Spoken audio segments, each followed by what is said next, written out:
లక్ష్మి గారు 1 సెకండ్.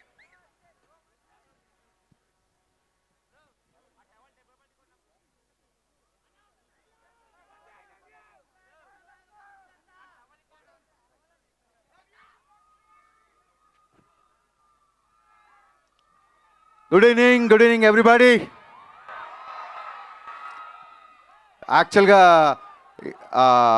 ఈ song hook line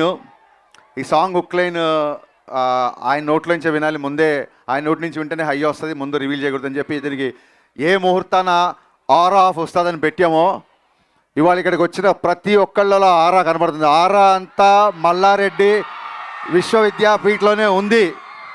thank you so much. నిజంగా సండే కదా చాలా తక్కువ మంది వస్తారనుకున్నా, బట్ నేను ఎక్స్పెక్ట్ చేసినట్టు చాలా ఎక్కువ మంది వచ్చారు. Thank you so much. And ఈ ఆపర్చునిటీ ఇచ్చిన ఎంటైర్ మల్లారెడ్డి విశ్వవిద్యాపీఠ్ యాజమాన్యానికి, ప్రీతి రెడ్డి మ్యామ్కి మేము మనస్ఫూర్తిగా థ్యాంక్స్ చెప్పుకుంటున్నాం అండి. Thank you so much. సార్కి, శరత్ సార్కి మనస్ఫూర్తిగా థ్యాంక్స్ చెప్తున్నాం. థ్యాంక్ యూ సో మచ్ అండి. ఒక సినిమాలో ఒక సీన్లో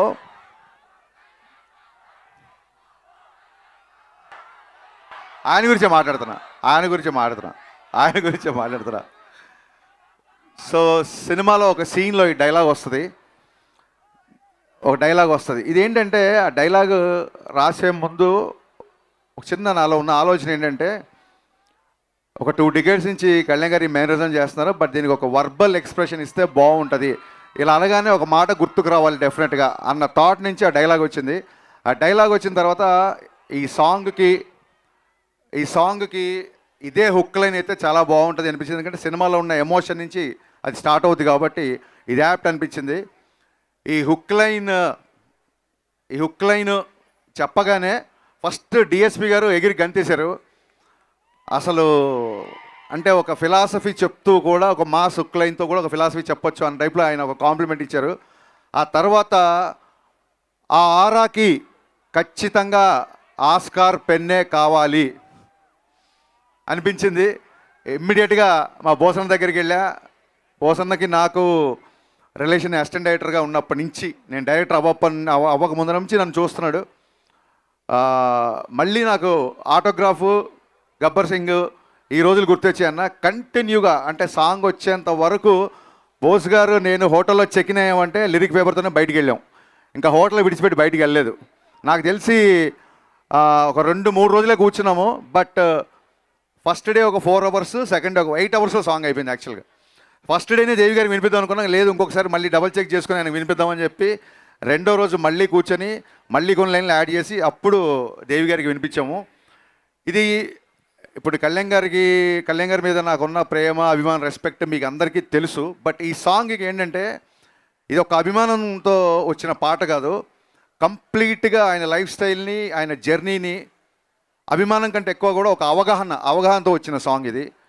సో అంటే ప్రతి ఫ్యాన్ మనసులో తన గురించి ఏమనుకుంటాడో కళ్యాణ్ గారి వ్యక్తిత్వాన్ని యాజ్ ఇట్ ఈజ్గా ప్రతిబింబిస్తూ ప్రతి లైన్, అంటే హీరోయిజం సాంగ్స్ రాసినప్పుడు ఏమవుతుందంటే ఒక లైన్ రాస్తే అది ఏ హీరోకైనా సూట్ అయ్యేలా ఉంటుంది యాక్చువల్గా, డెఫినెట్గా హీరో ఎలివేషన్స్ రాస్తున్నప్పుడు.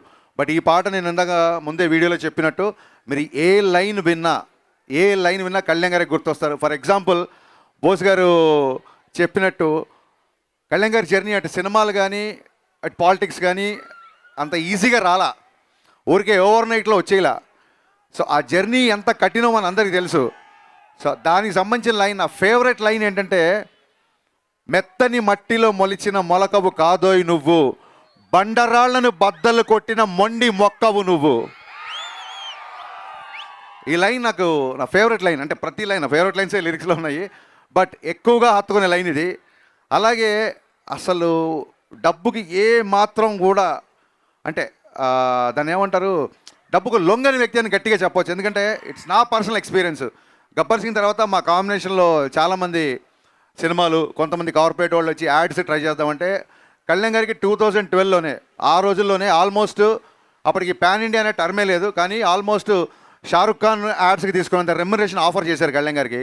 బట్ ఆయన ఆ కార్పొరేట్ ప్రొడక్ట్స్ కొన్ని ప్రొడక్ట్స్ హెల్దీ కాదని, కొన్ని ప్రొడక్ట్స్ కిడ్స్కి మంచిది కాదని చెప్పి ఆయన రిలీజ్ చేశారు. ఆ యాడ్ నన్ను తీయమన్నారు. నా కళ్ళ ముందు ఆయన కొన్ని కోట్ల రిలీజ్ యాడ్స్ని రిజెక్ట్ చేశారు. ఇంకోళ్ళు చేయడం ఈయనకి చేయకపోవడం అని కంపారిజన్ కాదు, ఎవరి ధోరణి వాళ్ళది. బట్ ఆయన వ్యక్తిత్వాన్ని ప్రస్ఫుటించేలాగా, అందుకే ఎక్కడన్నా తనకి నెగటివ్ ఉన్నా, ఎక్కడన్నా తనకి ప్రతిబంధక ఉన్నా చొచ్చుకెళ్ళే తత్వం అయింది. అందుకే ఆ లైన్ వచ్చింది, ఏటికి ఎదురీదడం అంటే ఎవ్రీడే ముందుంటాడు. ఎదురీదడం అంటే ఎవరైనా భయపడతారు, ఏటికి ఎదురీదడం అంటే ఎవ్రీడే ముందుంటాడు, ఎవరెస్ట్ అంతటి ధనరాశిని ఎంట్రుకలా విసిరేస్తాడు. సో ఈ జర్నీ అంతా ఈ సాంగ్లో పెట్టడానికి ట్రై చేసాము. లాస్ట్ టైం సాంగ్ రిలీజ్ అప్పుడు చెప్పినట్టే మళ్ళీ డిఎస్పి గారు పాట పెట్టలేదు, ప్రాణం పెట్టారు ఈ పాటకి. ఆయన నేను ఆల్మోస్ట్ ఒక 1 వీక్ 10 days, నాకు తెలిసి ఈ పాటకు స్పెండ్ చేసిన టైం మనం ఏ సాంగ్కి స్పెండ్ చేయలేదు. చాలా రోజులు నేను ఒక 5-6 సార్లు ఈ పాటకి చెన్నై వెళ్ళాల్సి వచ్చింది. ఆయన కొన్నిసార్లు బాగా వచ్చిందంటే ఓకే అన్నప్పుడు, కాదు కదా ఇంకా బెటర్గా చేస్తాను, కొన్నిసార్లు సార్ ఇది ఎక్కువ బీజం ఏదో మార్చాలని. ఈ సాంగ్కైనా తర్జన భర్జనలు మామూలు విషయం కాదు, but we're seeing the result today. Thank you sir.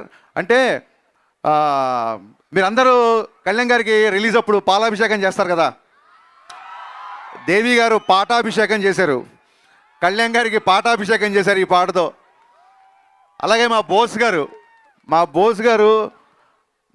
గారు తన ఇంకుతో ఈ పాటకి అన్న శిరాభిషేకం చేసావు నీ శిరాతో, అందుకే ఈ పాట ఇలా వచ్చింది. Thank you so much. ఎక్కడికి వెళ్ళిన అడుగుతున్నారు ఉస్తాద్ భగత్ సింగ్ ఎలా ఉంటుంది. Now it's high time, release దగ్గర పడుతుంది. March 26th సినిమా రిలీజ్ అవుతుంది.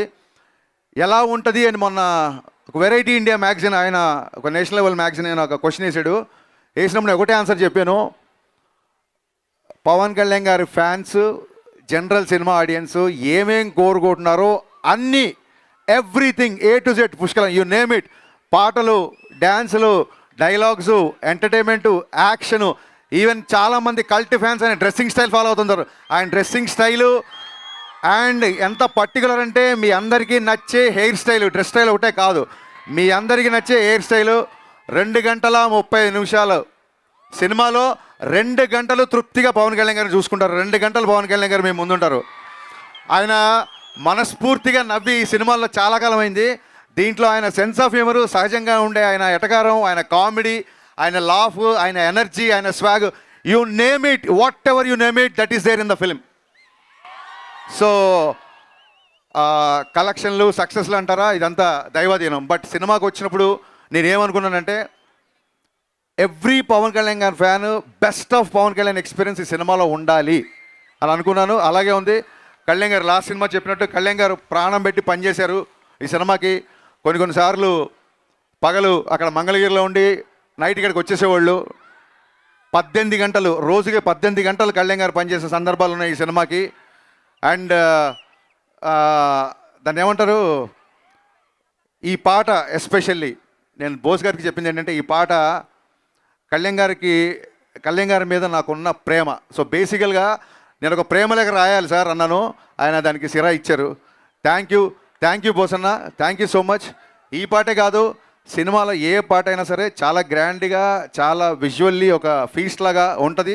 దానికి రీజన్ నన్ అదర్ దాన్ మా ప్రొడ్యూసర్లు నవీన్ గారు, రవి గారు. వాళ్ళిద్దరు లిటరల్గా ఒక 3 ఏళ్ళు నన్ను భుజాల మీద మోసారు. భుజాల మీద మోసారంటే లిటరల్గా కాదు, వాళ్ళ హైట్కి ఎవరైనా భుజాలను ఎక్కితే మట్టు కింద పడిపోతారు. వాళ్ళు జాగ్రత్త ప్లాన్ చేసుకున్నారు. సో భుజాల మీద పోయడం ఏంటంటే ఏ రోజు కూడా, అంటే కొంచెం ప్రాజెక్ట్ మేము అనుకున్న దానికంటే డిలే అయింది కాబట్టి ఏ రోజు కూడా చిన్నపాటి అసహనం కానీ, చిన్నపాటి నిరాశ కానీ లేకుండా ప్రొడక్షన్లో నేను అడిగిందే కాదు, నేను అడిగిన దానికంటే ఎక్కువ ఇచ్చారు. వాళ్ళు చిన్న ట్రాఫిక్లో ఇరుక్కున్నారు, they are on the way, any moment they will be reaching here. So Naveen గారికి, రవి గారికి అండ్ డే అండ్ నైట్ కష్టపడుతున్న మళ్ళీ మా డిపార్ట్మెంట్కి, దేవి గారు ఎన్ని థ్యాంక్స్ చెప్పినా, అంటే నాకు చాలాసార్లు అనిపిస్తుంది, ఇళయరాజా గారు, ఆర్డి బర్మన్, ఏఆర్ రెహమాన్, దేవి గారు వీళ్ళందరూ కేవలం మ్యూజిక్ చేయడానికే పుట్టారేమో, వీళ్ళకి మ్యూజిక్ చేయడం తప్ప ఇంకే పని రాదేమో అనిపిస్తుంది. సర్జీ, Hartwell thanks to you. Thanks for always being there, not just like a music director, more than music director, more than a brother, more than a guide. Thank you so much. మీరు అక్కడ Filmfare award తీసుకొని ఫాస్ట్గా ఈవెంట్కి రావడంకు అందుకు మళ్ళీ thanks చెప్తున్నా. Thank you guys. So